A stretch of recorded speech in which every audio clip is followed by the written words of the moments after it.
what which is giving the impetus of return to that particular product.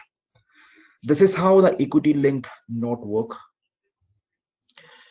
And then what we have seen is a volatility product. So the payoff is determined based on the change in volatility, and volatility is measured in terms of standard deviation. What's the beginning volatility? Difference between that, okay, that is considered as a strike. And then at the end, what is going to be the volatility and the difference between these two. This is how the volatility product works.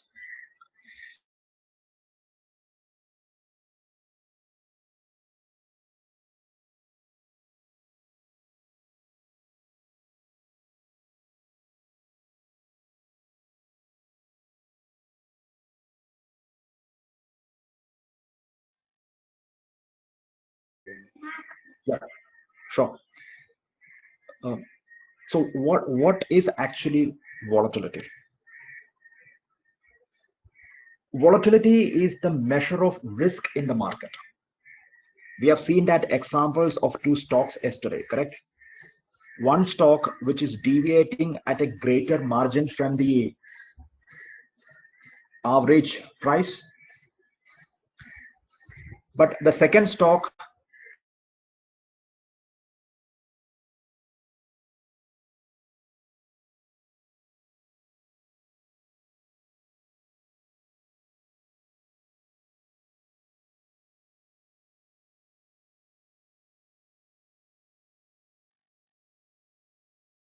measure volatility also. And what is the measure of that volatility? We have taken standard deviation. We can put a number to that one, which means that you will get a number, right? So if you have two numbers, and if you want to determine a payoff based on that one, we know how to do it. We have seen how to do the cash settlement. All right. So in the example, what we have discussed is the measure of standard deviation at the beginning of the contract. It was 900. And when the contract got over, the measure of standard deviation was at 905. So what's the difference? Difference is 5. Multiply that with your notional. You will get the amount to be paid, correct? Volatility has gone up, which means that person who has bought volatility, it has to be paid to the long position, correct? Yeah. So you can determine the payoff in a volatility product like that, correct? So that is what a volatility swap is all about. Is that okay? Yeah. Can you explain CPPI? Yeah. See, CPPI, the constant proportion portfolio insurance, it is something. Yeah, I just explained it just to give you different structures which is followed as a part of this equity linked notes, how they can offer capital, at the time of maturity, even while taking high exposures into equity product. So that's what CPPI is all about. Now what we have seen is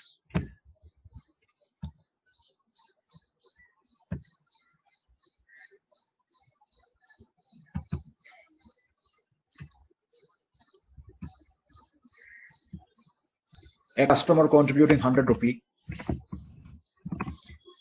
Yeah, and your risk-free rate of interest is 8% in the market. So ideally, what would be the equity part?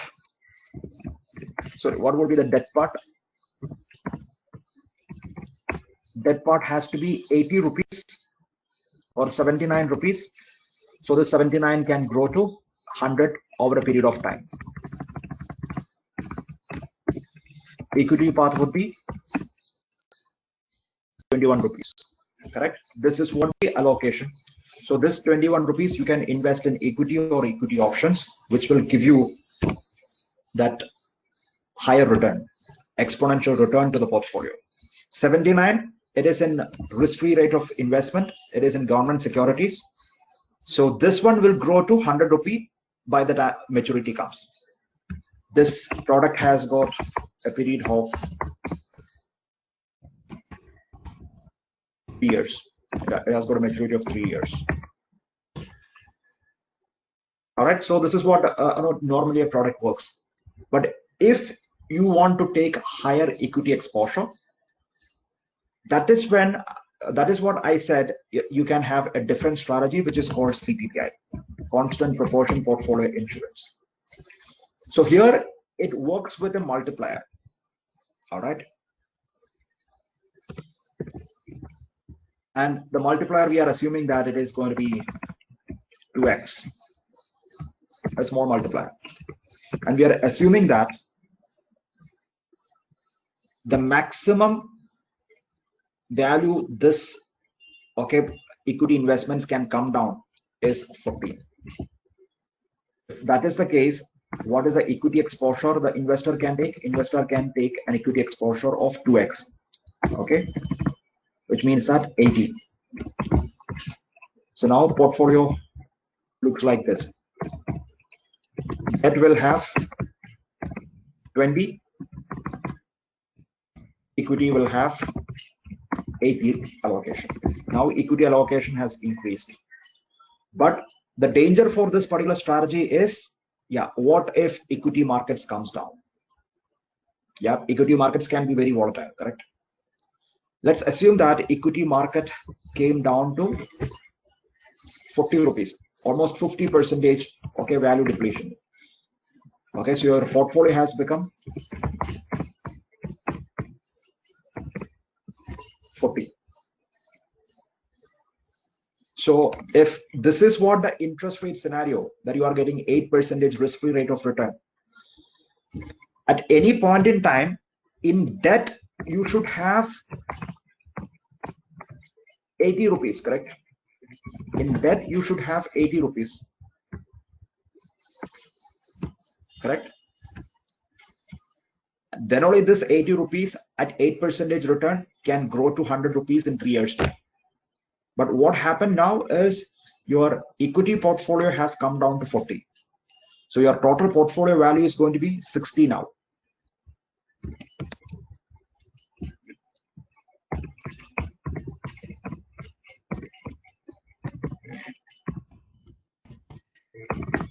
Equity plus debt, it has become 60, which means that if you invest the 60 rupees in debt now, it will not grow to 100 rupees. Because you need 80 rupees to return that capital to the investor. So then what will you do? So that is why you will have a equity default swap arrangement with an investment bank. This portfolio manager will pay a regular premium to an investment bank, and they will promise a guaranteed or contingent payment in case if a credit event occurs. So this is a credit event. This is an event in that particular payoff event in that particular equity default swap. Then that remaining 20 rupees to make it to 80, that will be given by that protection seller in the equity default swap option. He will give 20 rupees. Then the portfolio will have 80. This 80 will be invested in fixed income securities, government securities. After this, there is no other, no more equity allocation will be there in the portfolio. For the next 3 years, there is no equity allocation. Complete investments will be in debt, and at the end of 3 years, 80 rupees will be given to investor. So this is how the portfolio works, or this is how that CPPI strategy works.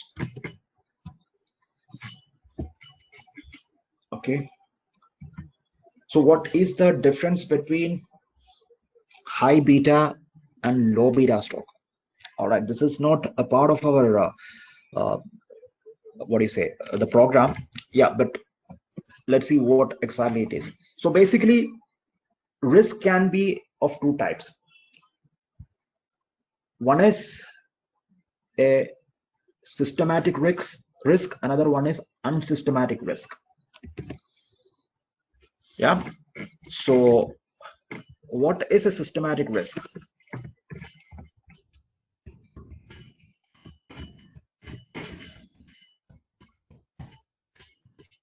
So we have seen what is risk. Risk is nothing but, yeah, the chances of your investment value coming down.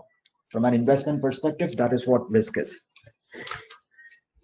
And what are the reasons that drives that capital investment downwards? One reason is something which is inherent to the company. Company is run by a bad management. Company's product is not selling well in the market. Company's product has become obsolete. So these kind of risk, you call it as an unsystematic risk. It is inherent to the company. It is very much related to the company. It is not related with anything else. When it comes to systematic risk, yeah, that is a risk which affect the system as such, system on the whole. Something like this COVID pandemic. Even if your company is good, the valuations will come down, correct? Your business will get affected. Let's say the company is run by a bad government. You have systematic risk.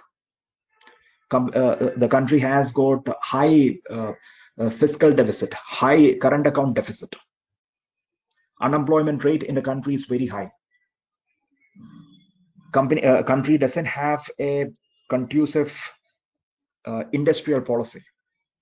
So these are all systematic risks, correct?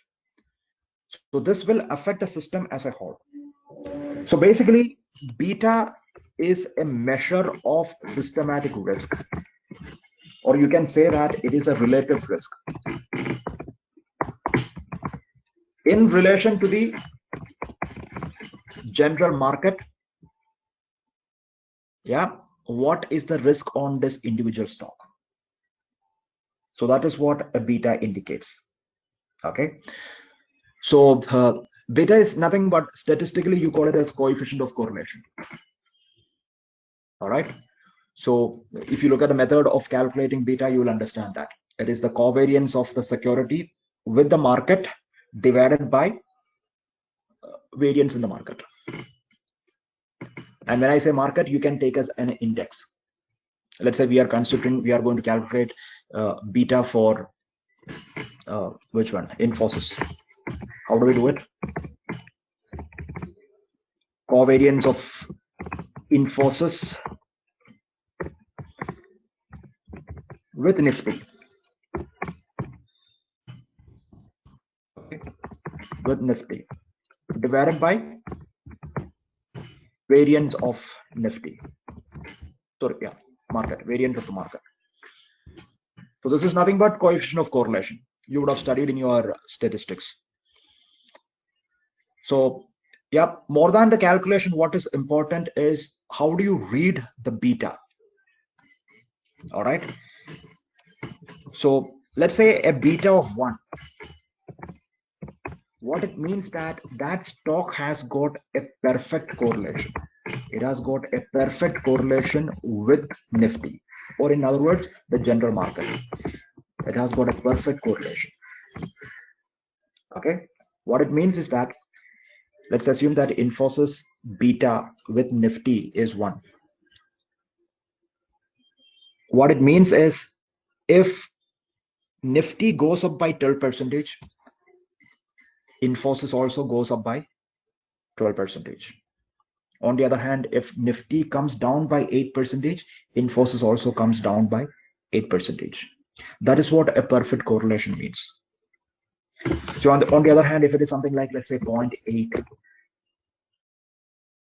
okay, or 0.7, which means that this has got a less correlation. Correlation is less.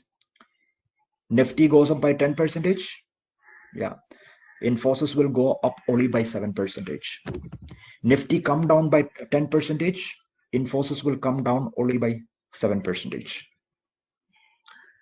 And if something like beta is, let's say 1.2, more than 1, it means that it has got high correlation. Nifty goes up by 10%, Infosys goes up by 12.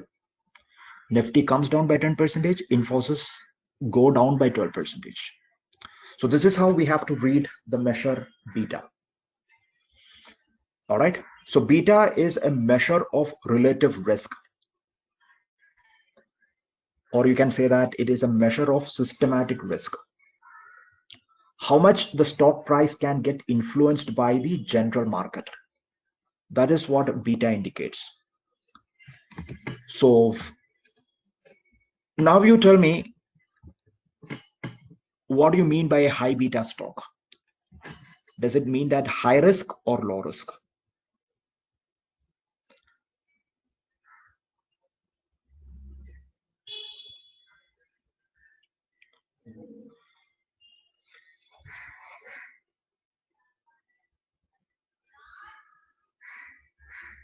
Yeah.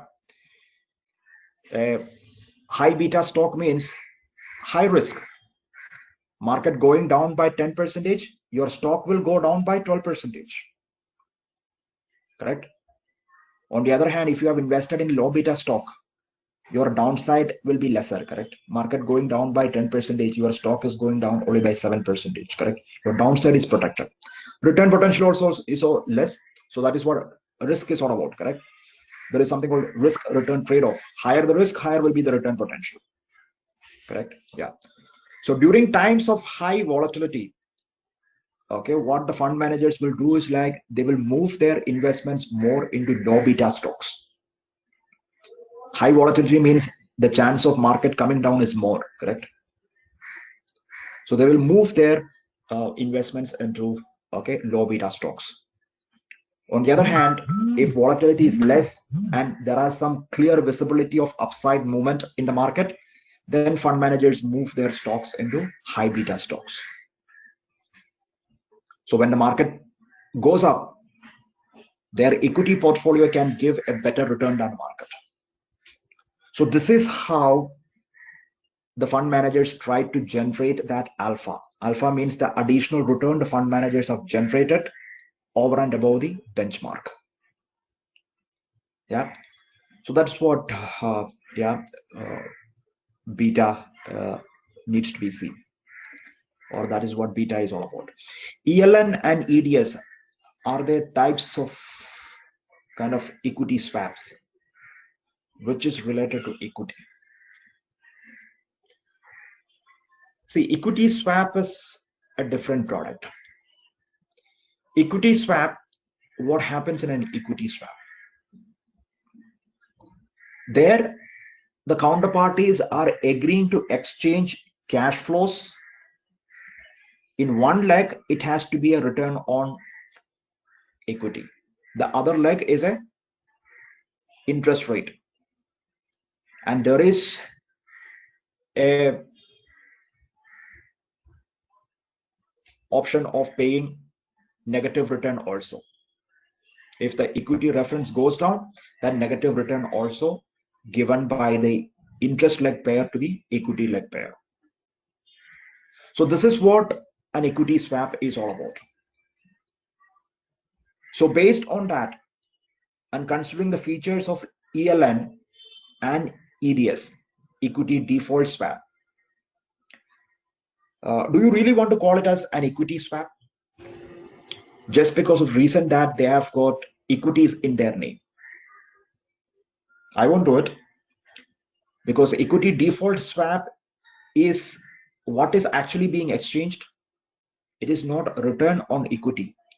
It is a market risk of equities what being exchanged for a premium payment. Correct? Yeah. So understand the product. And so this is more like, as I said, you are comparing apple and orange. What is the similarity for them? Both are fruits. But do you say that both are same? You cannot say that, correct? So something like that, okay? Yeah, you can't really say that equity, your equity linked notes and equity default swap are same as an equity swap, because what is being exchanged, the terms of the contracts are completely different. Whereas equity linked note is more like a debt investment, correct? Because investor is getting back the principal capital at any cost. Only the return on that investment is linked to an equity reference. So that's how you have to say.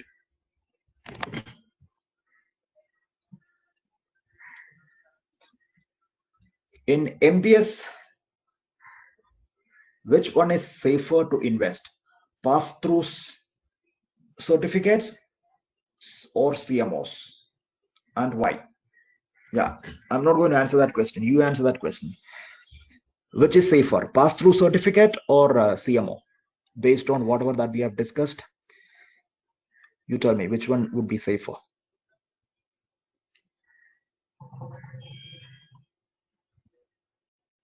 So you are saying that CMO is safer.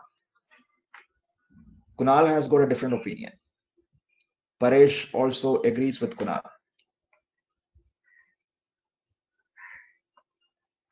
Yeah, now, yeah. So Abhishek, nobody is agreeing with you. I too go with the rest of the pack. Pass-through certificate is safer. Why is it safer? Because we have seen the structuring of all the products, correct? In the pass-through certificate, they are securitizing usually only one originator's asset. And the credit quality of that particular originator is high. Yeah, we have seen the banks like ICICI Bank and banks like State Bank of India. It is their asset which is securitized and pass-through certificate has been issued. Correct? But when it comes to a CMO, what happens? They will have all sort of assets. They will have the pass-through certificates. Okay, in that SPV, in that structure, they will have pass-through certificate. And in most of the cases, in order to get high interest, those pass-through certificates will be of junior bonds. And junior bonds is, yeah, it is riskier than your senior bonds, correct? Yeah, so a part of that, okay, it is, what do you say? It is, it is comprises of pass-through certificate. And when they securitize an originator's asset, the credit quality of that originator may not be very good. The loans given by that originator, it would be of low credit quality. So in a market, you will have different types of lenders, correct? In our Indian example, if you take NBFCs, credit quality of NBFCs will be lower, correct? So what kind of assets CMOs securitize? It is mostly the NBFC-like companies' assets CMOs will be securitizing. So that makes CMOs more riskier than a pass-through certificate. Okay, how about CDO? So what kind of assets are securitized in CDO? Mostly it is your small and medium enterprises loans, correct? So that is which is being securitized in CDO. So my question here is, if you look at a bank's loan portfolio, which loans would be more riskier?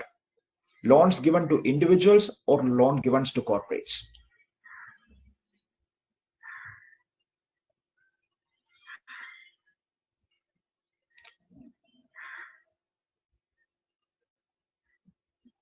Okay, corporate, individuals. Historically, if you see, Loans given to corporates. yeah, loans given to corporates are more riskier than individuals. The main reason for that is, for individuals, it is a well diversified portfolio. It is not just a few hundred individuals. It's going to be thousands of individuals, correct? So that diversification is much wider. Yeah, the chances of, okay, yeah, everybody defaulting, 1,000 people defaulting is very less. But corporate loans, it comprises of, okay, loans given only to a few corporates, correct? And the amount of loans are also going to be, the loan ticket size also would be higher. So one corporate default, yeah, it is a big loss for the banks. And then, yeah, on a probability perspective, when your base is lower, the chance of default or number of default we can come from that as a proportion will be higher, correct?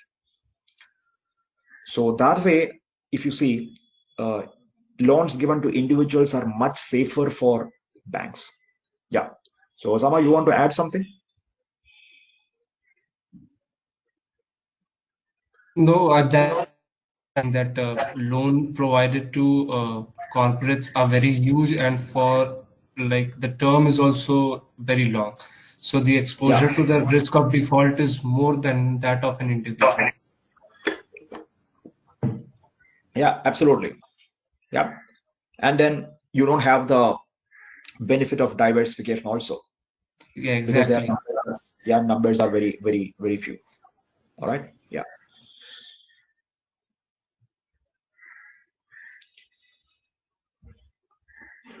So anything else? Any other question?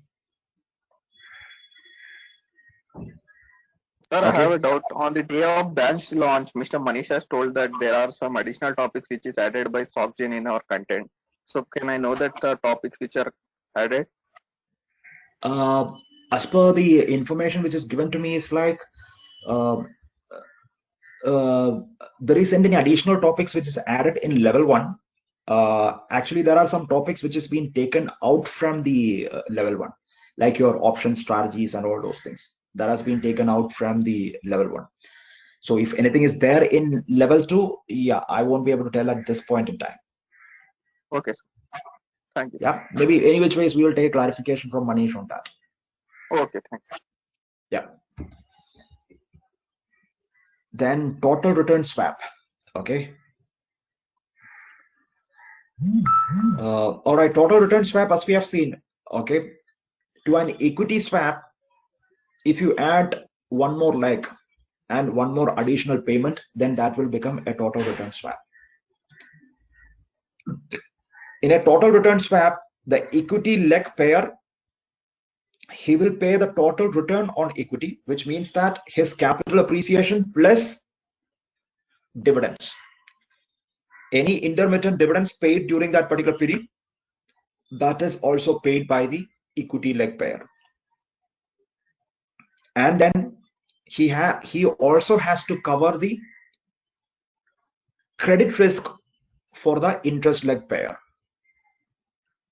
If out of the notional, if any credit impairment happens out of the 10 crore, which is the notional, let's say 5 lakh worth of loans has become non-performing, then that also need to be compensated by the equity leg payer.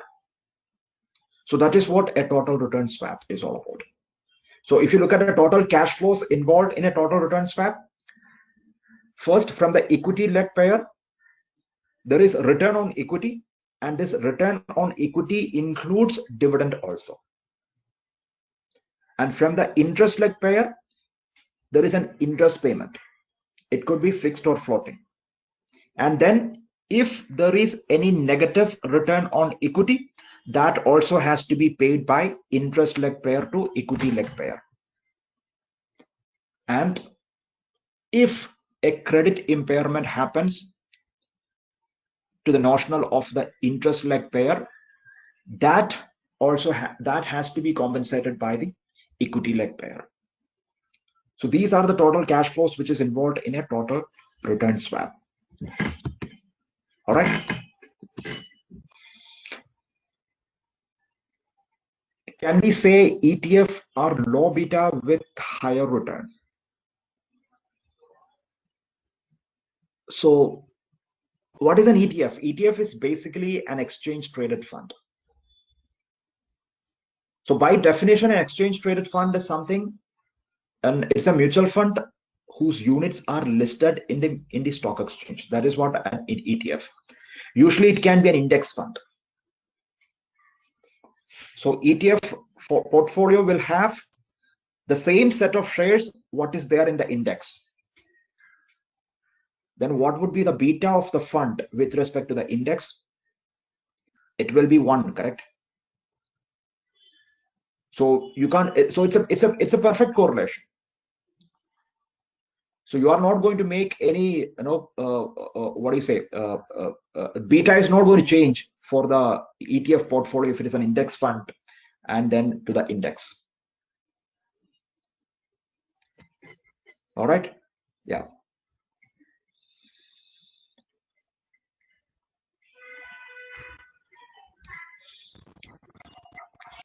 So yeah. Are you able to see my screen? Yes, sir. All right. Okay. I think Osama has got a problem. All right. Yeah. Can MBS is used as reference obligation in CDS? I'm sorry. Can MBS, mortgage-backed security, is used as a reference obligation in CDS? Yeah. See, most of the CDS during the financial crisis, the reference obligation was MBSs. All these, CDSs which is issued by AIG and your all right, Lehman Brothers, most of them were on MBSs, mortgage-backed securities. That's why their liabilities went up when the housing market crashed. Okay. Yeah. Okay, sir. Thank you.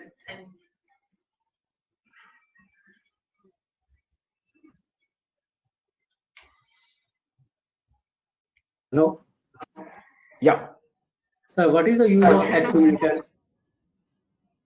What is the use of an accumulator? See, accumulator is a derivative product, and we know how trade originates in a derivative product, correct?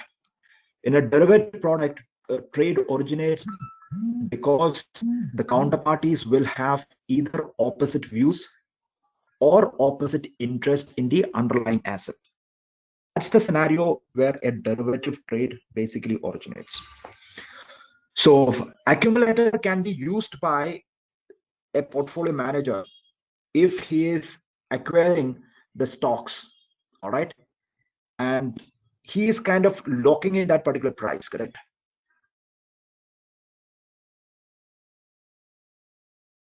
Yes.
Yeah, is it clear now? And are you able to see my screen as well? Okay, great. Yeah, so we were discussing about accumulator. What's the use of an accumulator? As I said, a mutual fund kind of a company, okay, who has got some regular inflows happening on a month-on-month basis, and they are targeting one particular share to be acquired. Yeah, so for then they can get into the accumulator kind of a transaction with a counterparty, correct? So he is expecting this market price will go above that particular accumulator price. You can make money out of that, correct? And on the other hand, the other guy will be betting against that one. He's expecting the share prices to always stay below the accumulator price. All right. So and then, yeah, as somebody has pointed out, this bulk deal, bulk acquisition of shares, it can happen through accumulator. Okay. Yeah, so when you have to these are all some methods which is followed by there is a trade facilitator for institutional buyers. They are called dark pool operators. So what these dark pool operators will do is, like, when they have to acquire huge quantities of shares, so when this trade hits the market, that will have a price impact. So that is not good for the company which is acquiring the shares, correct? So this dark pool operators, they will have a lot of trading arrangements like accumulators, and they will have some related sub-broker arrangements wherein most of the transaction they can get it done in the OTC market. So like that, they will help that particular acquirer to acquire the stocks with less impact on the share prices.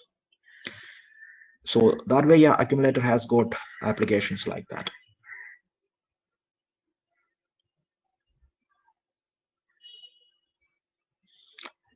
Algo trading, basically what it means is that it's a trading which is done through an algorithm, which means a software. So that is what algo trading is all about. So basically in options, we have seen that we can design a lot of strategies, correct? Even arbitrage, we can decide a lot of strategies based on arbitrage. And it is not humanly possible to kind of work out the strategies and then take positions in the options market. So because the market moves very quite faster. So what people will do is, like, so you look for some market parameters based on that one. Okay, let's say, for example, if some of the option Greeks changes, so based on that you work on a trading strategy. Okay, so if option Greeks moves to positions like this, okay, then you can have, let's say, an iron condor strategy. So immediately the system will put that particular trading strategy on the stock. And because of this machine learnings and all those new methods of programming all came in, the amount of data processing, you have got all these languages has got high data computational capability, and they can even compute very fast streaming, high streaming data also they can make use. And so out of the 200 odd stocks which has got derivatives traded, if the data can be streamed and it can be analyzed, then quickly the algorithm can take a position in the most suitable option which has been there. So this is what the nature of an algorithm trading. Okay, the algorithm trading, it is simply a software program. Okay, the base of this particular method is a software program, an algorithm which process these market information. All right, there are multiple factors which will affect an option, which we have seen, correct? So they can process all these information. Okay, and then out of this 200 odd stocks, which is the best strategy that you can deploy? Yeah, you don't have to do it. Your software itself will deploy that particular stock. So like the way that we have seen, if the straddle is the best strategy for that particular position, they will immediately, the algorithm itself will execute the order. At the money strike, it will go for a long call option, as well as it will go for a long put option also.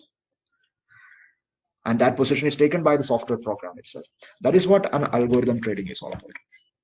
Yeah. So the core of this particular concept is the algorithm. That is the software program. Okay. So you have to see how to kind of design a option trading strategy, and then what are the data points which is required for that, and then write the software program for it. Yeah. And then you need to have the appropriate interface, what do you call as the APIs, okay, the application process interfaces, which can link your system with the the broker system. So these are some of the basic facts about algo trading. So that's how it works.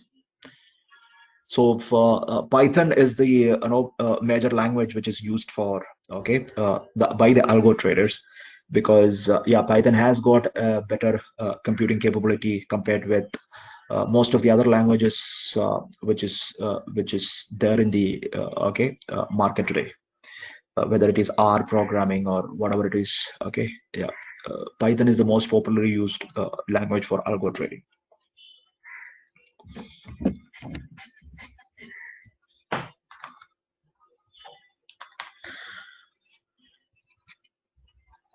So there are sites or sites, and there are service providers wherein you can, if you have a strategy, you can test that particular strategy, and then through them you can get the your trade implemented. So that is possible. Even retail investors who have got a trading idea, a trading strategy, you can test the strategy in their platform and then get it implemented through their platform itself. There are platforms like Cons app and all. Okay, maybe you can just check it out. So through that, you can put an algo trading kind of a thing.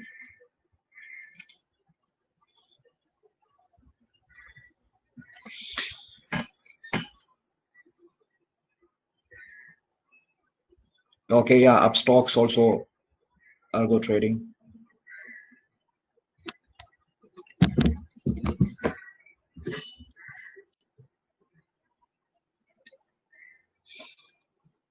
All right.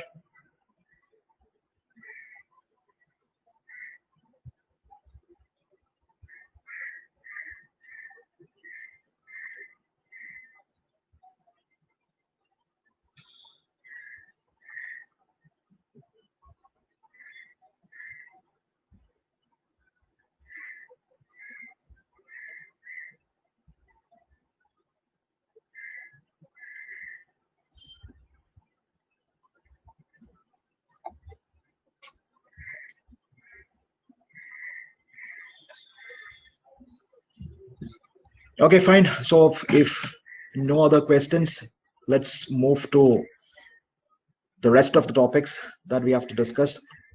So next is a credit linked note, what do you call SCLN. What exactly is this product, credit linked note? A credit linked note, you can say that it is a bond in which a credit default swap embedded to it. That is what SCLN is all about. Let's see how it works. So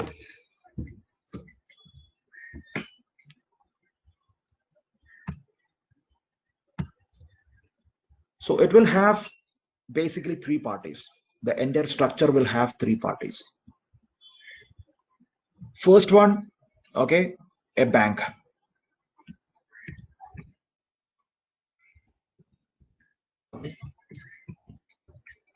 A bank / issuer, because they are the one who is going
Okay, can you hear me now? All right, great. Yeah. So there is a bank. You can call them as an issuer also, because they are the one who is going to issue the bond. Okay, and then there is an investor. Okay, so the bond which they have issued, that is what you call a credit linked note. So he's the, let's call him as the CLN investor. So display is not visible. So. All right, 1 second.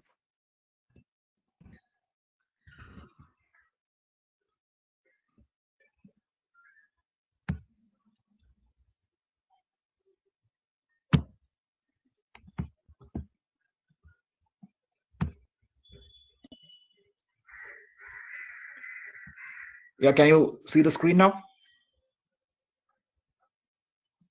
No, sir, no, we can't see it. Okay.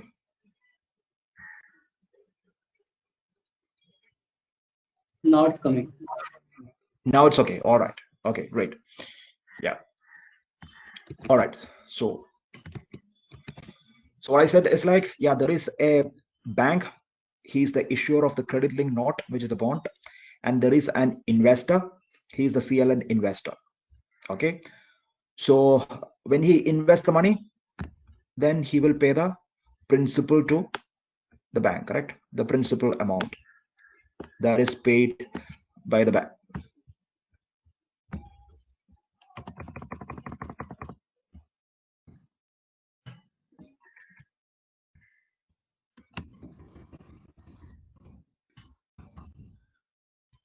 Principal is given to the bank. All right. So this is the transaction which happened between the first set of people. All right. And then the third entity, he is a protection buyer on the CDS. Okay. He's a protection buyer on the CDS.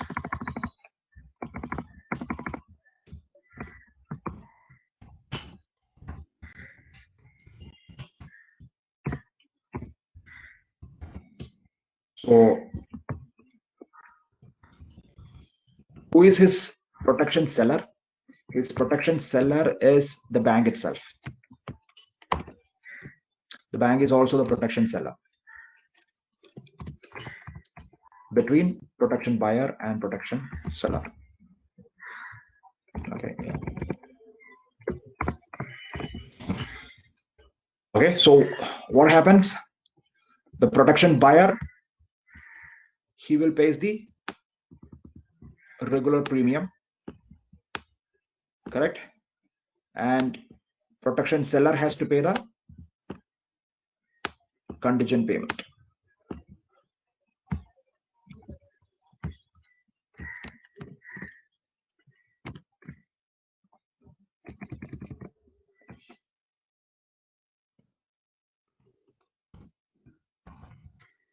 premium payment,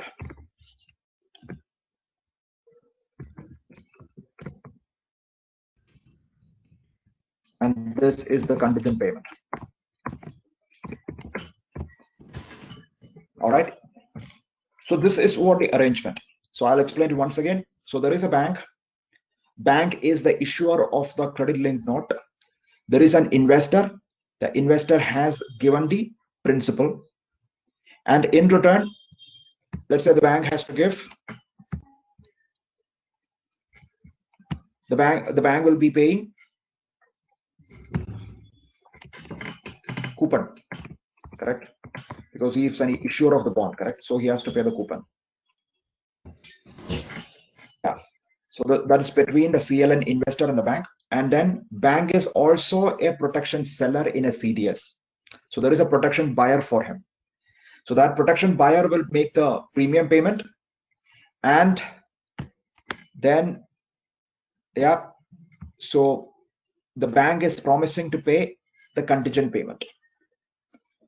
So one important thing here is like the maturity of the CLN will be matching with the maturity of the credit default swap also. All right. So there is CLN over here, and there is, okay, CDS. This is for CLN, and this is a CDS transaction. So this is what the arrangement for a credit linked note. Is it clear? Yeah. Okay. Now, in this arrangement, there can only be two scenarios. The scenarios is one is the credit event is occurring, and second scenario is credit event is not occurring. So let's first consider a scenario where the credit event is occurring. So then what happened?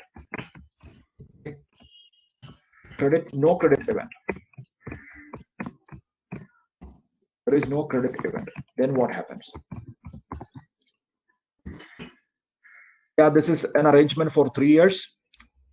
Till the third year, end of that particular period, both at the maturity of CLN as well as CDS, there is no credit event triggered. Then what will happen? The bank will return the principal, correct? Bank will return the principal.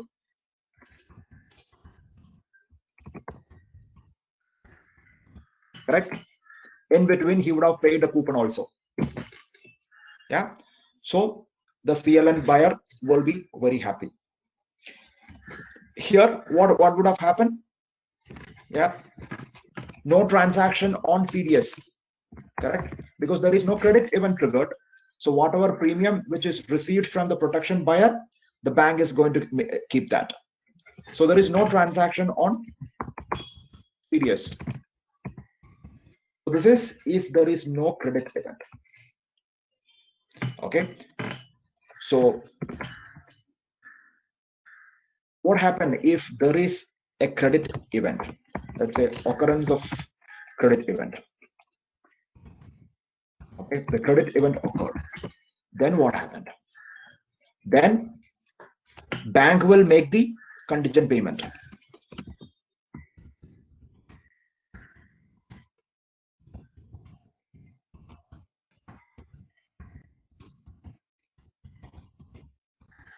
Contingent payment to protection buyer.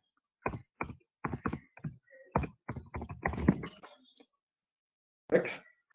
And then the protection buyer, he will deliver the bond, correct?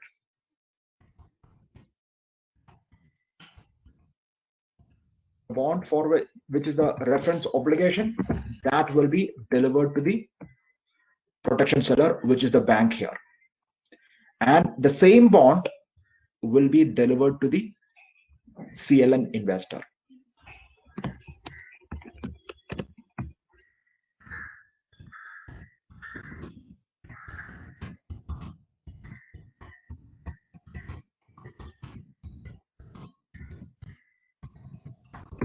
Same bond will be delivered to the CLN investor. All right. So this is how the settlements of CLN happens. Okay. Yeah. So this is the arrangement, and it can have only two scenarios. Scenario one is there is no credit event. In that case, bank will return the principal to the CLN investor, and there is no transaction happens on the credit default swap. If the credit event occurs, then what happened?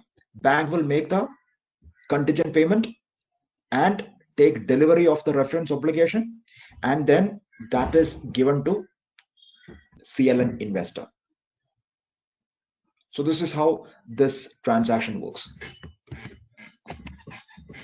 Is it okay? Yeah, the principal of CLN and bond value will be same.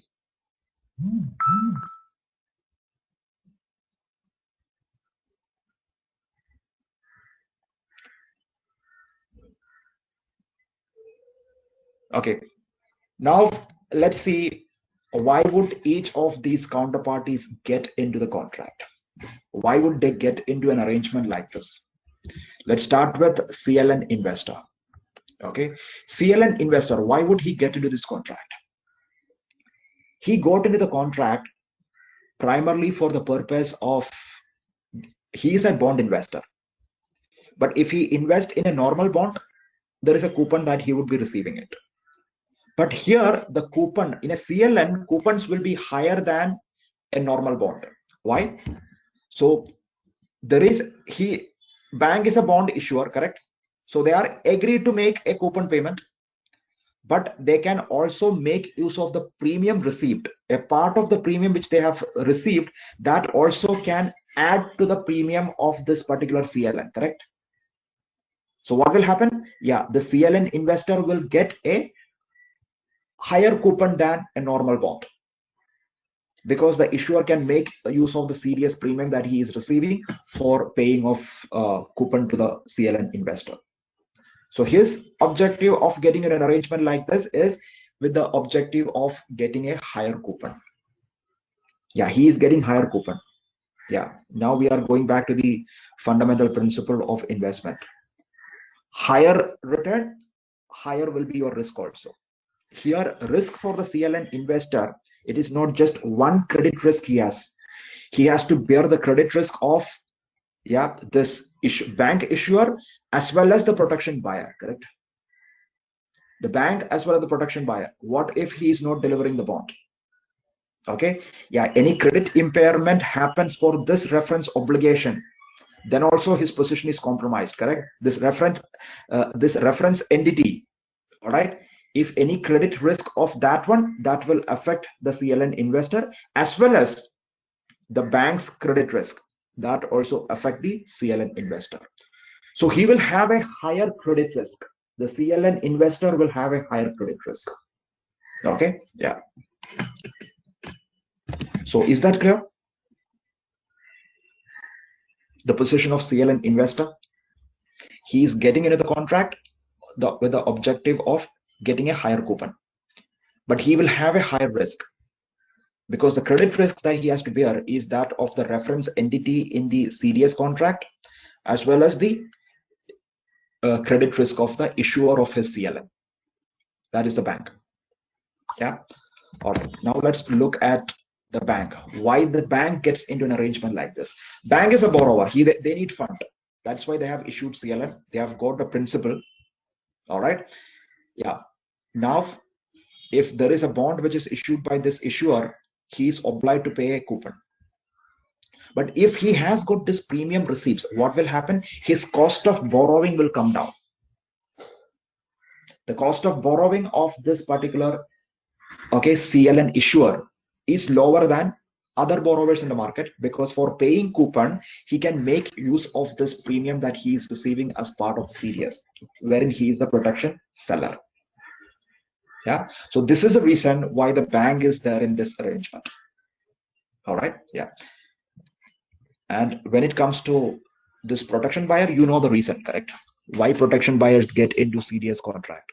He has got a credit risk to cover, credit risk of his reference entity, he has to cover that one. That is why he is there in the contract. So this protection buyer, it need not necessary that it could be a bond investor, it can be a CDS dealer also. Okay, a market maker on CDS who is giving both bid and ask quotes for the CDSs. So there are intermediaries like that in the market. All right. Yeah. So there also can be a part of this particular arrangement instead of a normal CDS buyer, protection buyer. So this is how it works. All right. So this CDS, it is slightly different from a normal CDS. What is the difference? Difference is this is okay principal guaranteed because there is a principal which is coming in, correct? So that is what the guarantee for the payment for okay this CDS. So that way you can see that this CDS is collateral supported. Yeah. So this is what SCLN is all about. Yeah. In this scenario, the issuer should be the protection buyer. Then why he's no. In this scenario, he is a protection seller. He is a protection seller in the CDS. Then only he will receive the premium. His objective is to receive premium and reduce his cost of borrowing because this premium can be, he can make use of that premium for making the coupon payment to CLN investor. So that is why he is acting as a protection seller in the CDS.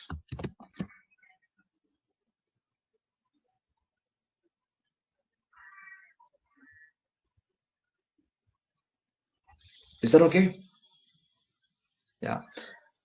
And then can you explain why bank is involved here once again? Okay. Why bank is involved? A bank need fund. For somebody who needs fund in the market, what they can do, they can issue shares. That is another thing, but they can also issue a bond. If you are an issuer of a bond, then you are obligated to pay a coupon on the bond. Let's say the coupon that you're an issuer of your credit rating. This is a AA rated bank. They are paying, let's say, 7% coupon. Yeah. So now what is happening is like, so they are paying a 7% coupon. Okay.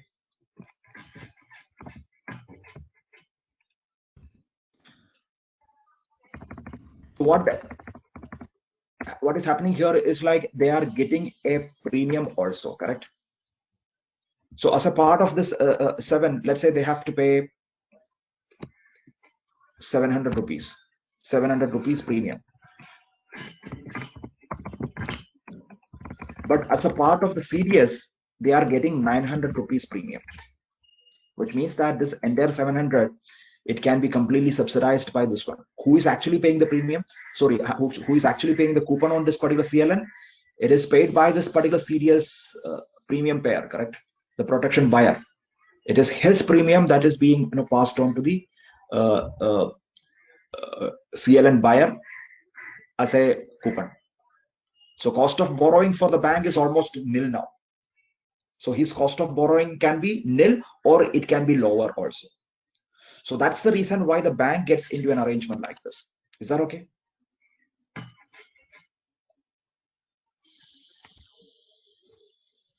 Okay, and what if it is a naked CDS? Yeah, if it is a naked CDS, there is no problem. Yeah. So what is over here? Only thing is like, yeah, there is a premium should come in. It can be a naked CDS also. Okay, but the problem with the naked CDS is, yeah, this guy should be able to deliver that particular bond in the event of a default. Correct? So if it is delivered, then only the same bond can be delivered to the CLN investor. Yeah. So in most of the cases, it should be a single name covered swap. Yeah. Otherwise, this guy has to maintain adequate collateral for that one. So then there is no point in getting into the. He will basically lose the advantage of getting into the naked CDS. Yeah. So delivering in the event of this particular credit event, delivery of that particular bond, okay, is of that reference obligation is mandatory as part of this particular transaction. So that is required.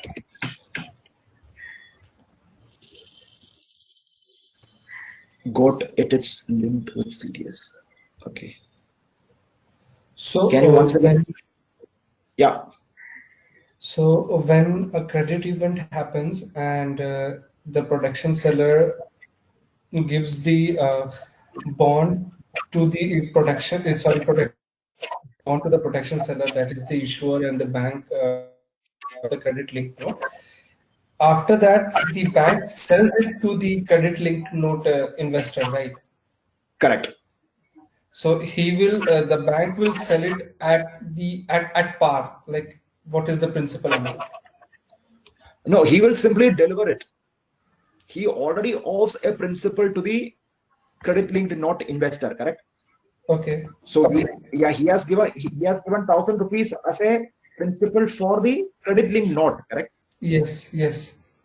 Yeah. So, and the value of the bond that he is delivering, it would be valuing maybe only 200 rupees, not 1,000, because already there is a credit event happened for that, correct? Yes.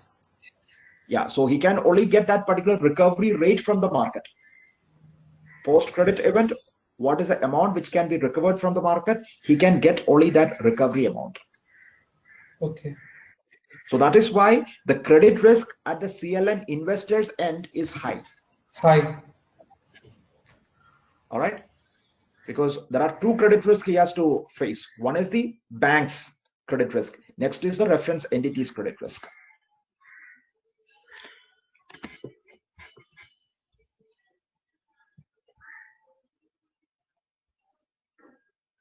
Okay. Cash flow of credit event. Yeah. Credit event occurs. What happens? First, CDS need to be settled. So which means that protection seller, which means that the bank will pay the contingent payment, and this protection buyer will deliver the reference obligation. And then that same bond, it will be delivered back to the CLN investor. That's what happens. All right. Physical settlement is necessary for this transaction of contract. Yes, physical settlement is necessary for this transaction.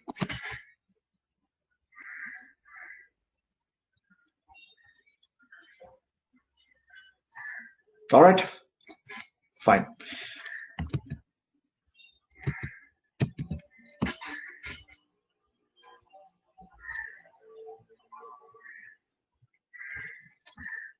So yeah, so maybe let's look at what is there in this.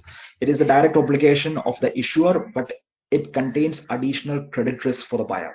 We have seen what is the additional credit risk for the buyer. That additional credit risk comes from the reference entity's credit risk. The principal repayment is linked not only to credit worthiness of the issuer, which is the bank, but also the third party known as the reference entity on the CDS. Provided a reference entity experienced no credit event during the life of the CLN, the principal will be repaid to the investor on maturity. And should a reference entity experience a credit event, this triggers the redemption of the CLN. But instead of receiving the principal amount originally invested, the investor receives a bond issued by the reference entity. Yeah. So on occurrence of the credit event, yeah, the principal repayment will not happen from the bank. Instead, he will get the delivery of that principal, delivery of that particular credit impaired bond. So the value of the bond will be worth less than the principal invested. So that's how it is.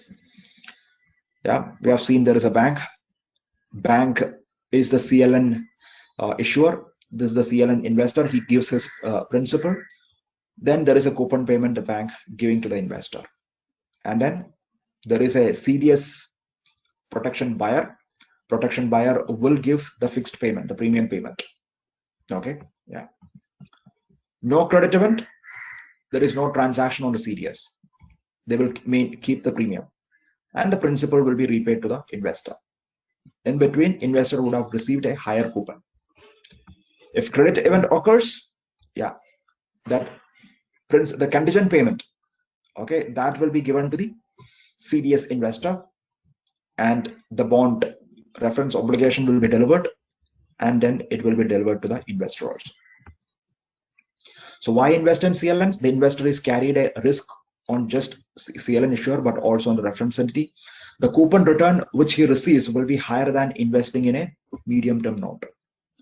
And in addition, CLNs are generally considered to be cash investment. There is no need to sign ISDA legal documents at all. So that way, CLN is more customizable, yeah, and as far as the issuer is concerned, issuer raises cash by sale of CLN and hence can use it for short-term purposes. And the cost of paying the coupon may be less than the borrowing cost in the economy, because his cost of borrowing is lower because he is getting the CDS premium. Okay, so there is an inflow from the CDS premium which help him to fund the coupon payment. In case of the default, the issuer can pay the CDS notional to the protection buyer and receives the underlier and then transfer the ownership to the CLN buyer. Hence, less risk for holding a bond with a low value. So terminology is used. Yeah, there is an issuer, issue amount, and trade date, the date when the contract was entered. There is an issue date, the date of issue of the note, specified denomination, the minimum size and multiple of that note, settlement date, the date when the issuer receives the capital from the investor, maturity date, the date when the trade will terminate, redemption amount, on redemption, how much they will get. The listing, sometimes the notes can be listed and can be traded in the secondary market also. Interest rate, the interest amount payable under the notes. Okay, it will be equal to the relevant proportion of the product. That is the rate of interest, the interest calculation amount, and applicable day count convention. We know how to calculate the day count convention and interest based on that. And recent date for the interest. Okay, how frequently it is being given, and when does that coupon payment happen. Interest payment schedule, reference entity, reference price, that is price of the reference obligation, and CLN, yeah, the ISIN for that. Floating rate notes we have seen. It is a bond in which there is no fixed coupon.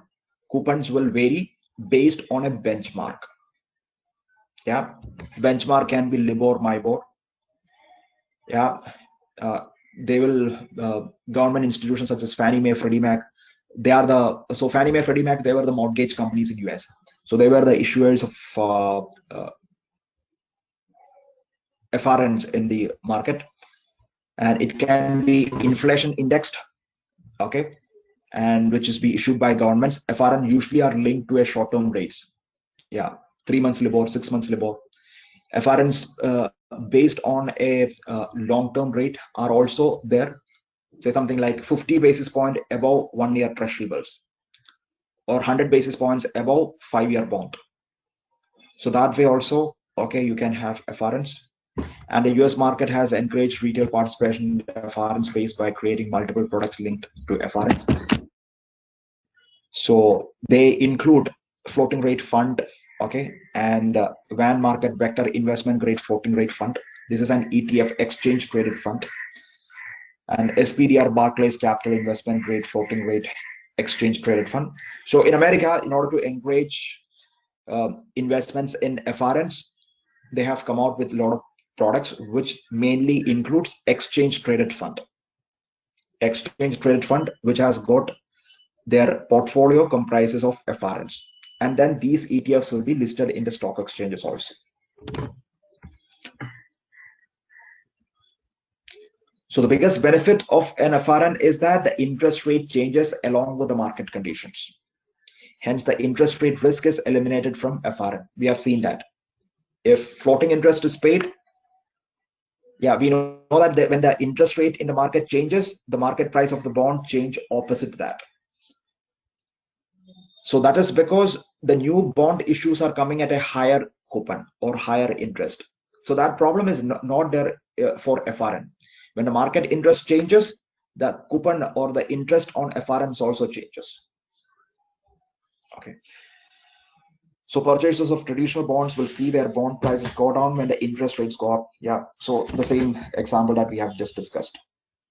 Next is collared floating rate notes. What is a collared floating rate note?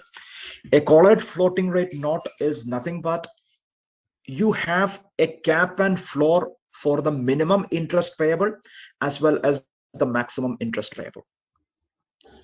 Floating rate is something, it will get adjusted with respect to a benchmark coupon.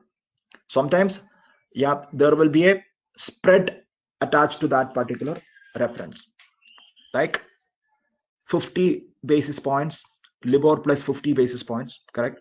Like that. So when it happens, yeah, and let's say, what if LIBOR goes down to say something like 0.5? Then you are going to get only 1% interest. So you can have a floor on this particular coupon. That is, let is 2%. Whatever is the interest rate scenario, you will get at least 2% return. Similarly, there can be a upper floor also, upper cap also. The maximum interest payable would be 10%, not more than that. So if the LIBOR goes to 11%, then coupon on the bond will be only 10%. So FRNs which is issued with that upper band and lower band, that is what a collared bond, a cap and floor will be there in this. So this is also termed as minimax FRN. So basically this version minimizes the downside risk of interest rate going too low in the market, while also minimizing the upside earnings. So a term sheet for this one looks like this. Issuer is National Bank of Canada. Settlement is on April 9, 2010. Maturity is 2018. So reference rate is the 3 months bankers acceptance. Okay, that is the reference rate. Payment frequency is quarterly. Floor level is 2.75. So for bankers acceptance is the reference. So if it goes to something like 2%, that's okay. You will get 2.75%. Cap level is 5.75. Yeah. If bankers acceptance goes to 6%, you will get only 5.75. So that is what a collared floating rate note is all about. All right.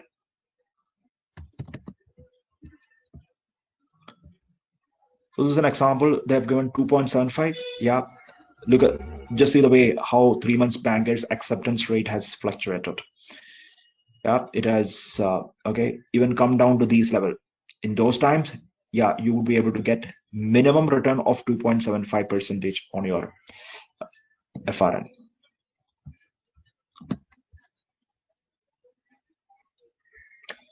So there can be another version of this one, wherein the sale of a cap on USD LIBOR option and then purchase of a floor on USD LIBOR option.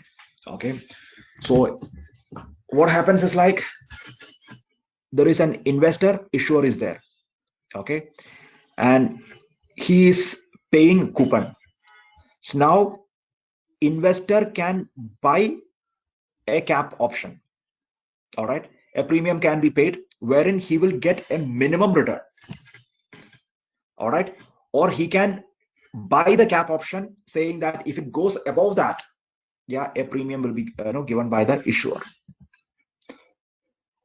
And then when it comes to buying a floor option, investor will pay the premium, so that okay, he will get that okay, minimum return. To get a minimum return, a premium can be paid to the issuer. So caps and floors can be bought and sold by the investor as well as the issuer. So FRNs can have this variant also. Next is inverse floating rate notes. In inverse floating rate notes, how the return accrues is, there will be a fixed rate and your benchmark will be deducted from that. So it is that amount which will be paid as coupon to the investor. Say for example, benchmark is, or the fixed rate is 10% and benchmark is LIBOR.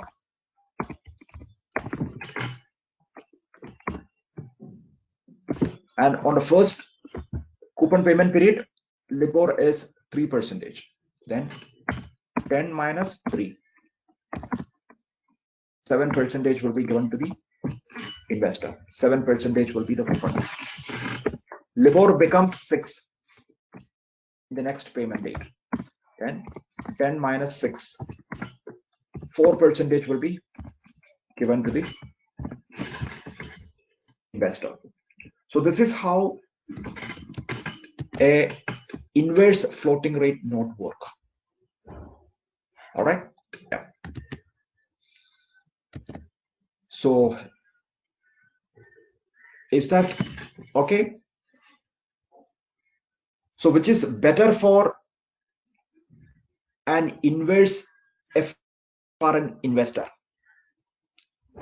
Benchmark rate going up or coming down?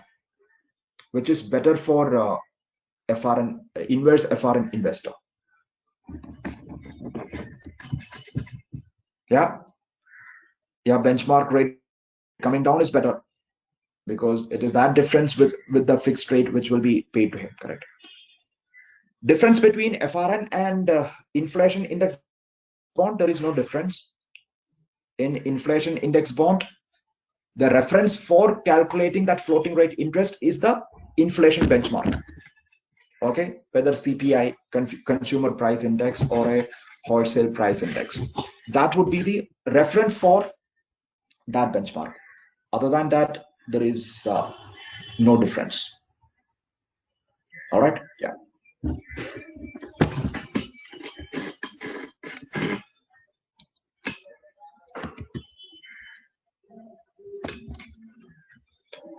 So this is an interest rate instrument where the coupon is calculated as a fixed rate minus the floating rate. When the LIBOR decreases, the return from the investment increases.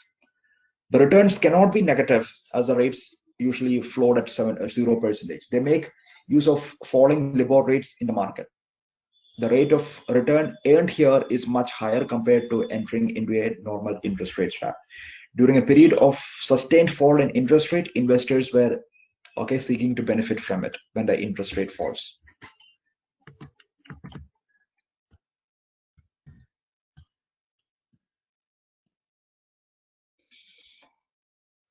Okay, so you can structure this inverse floating rate note, okay, like this.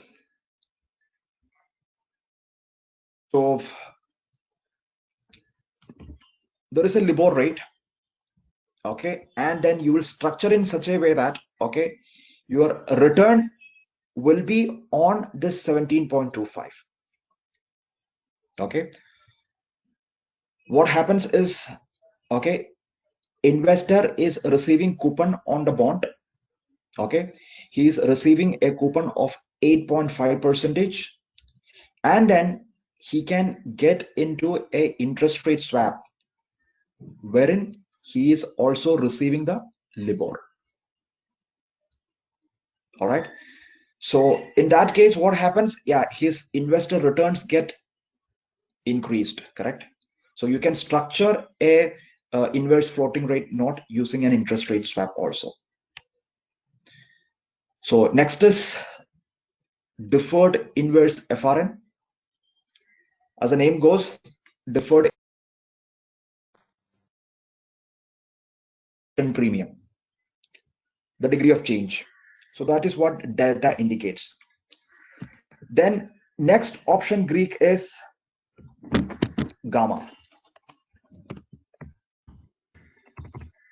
Gamma indicates rate of change in delta. How much the delta is changing with respect to change in price.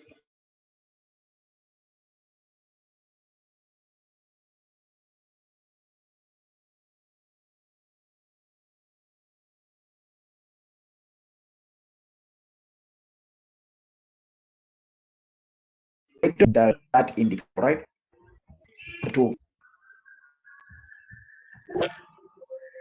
Yeah.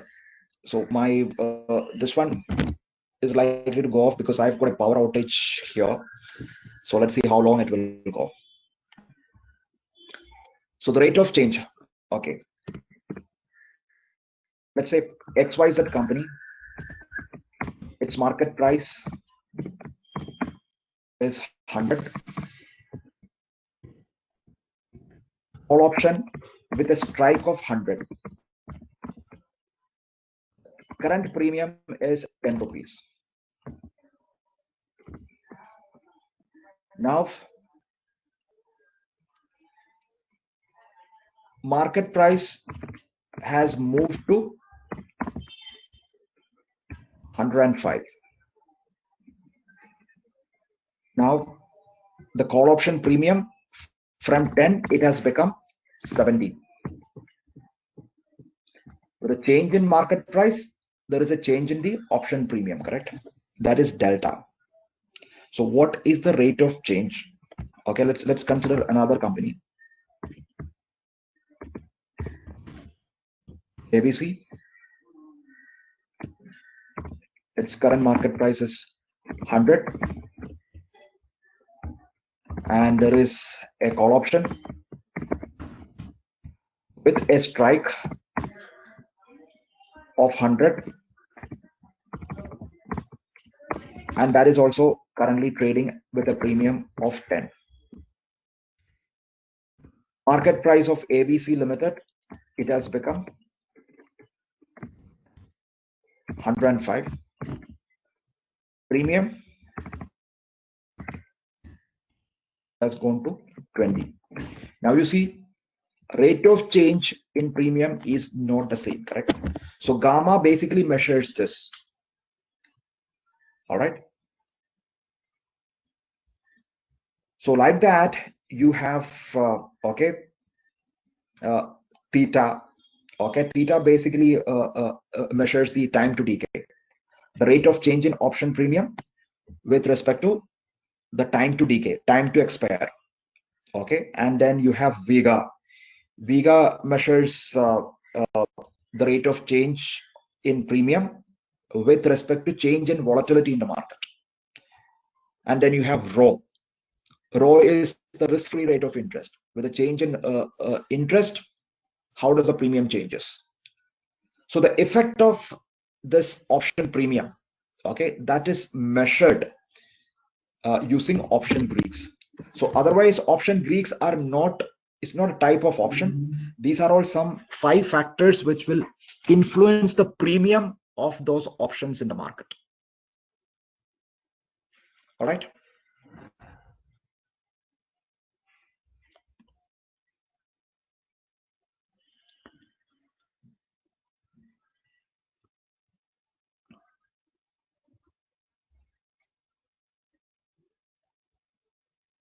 Anything else?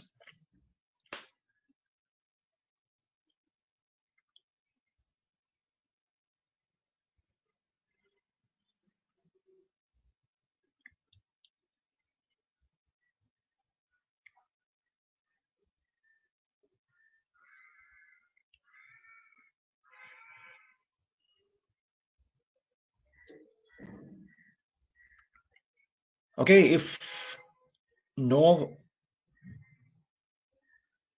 questions as of now, maybe we can conclude today's session now, and maybe just hang on. Maybe Indu will have maybe something to announce to you, and then okay, if after that, yeah, you can log off.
Yeah, so there is no further announcement. So maybe you will have a briefing from iMarticus tomorrow.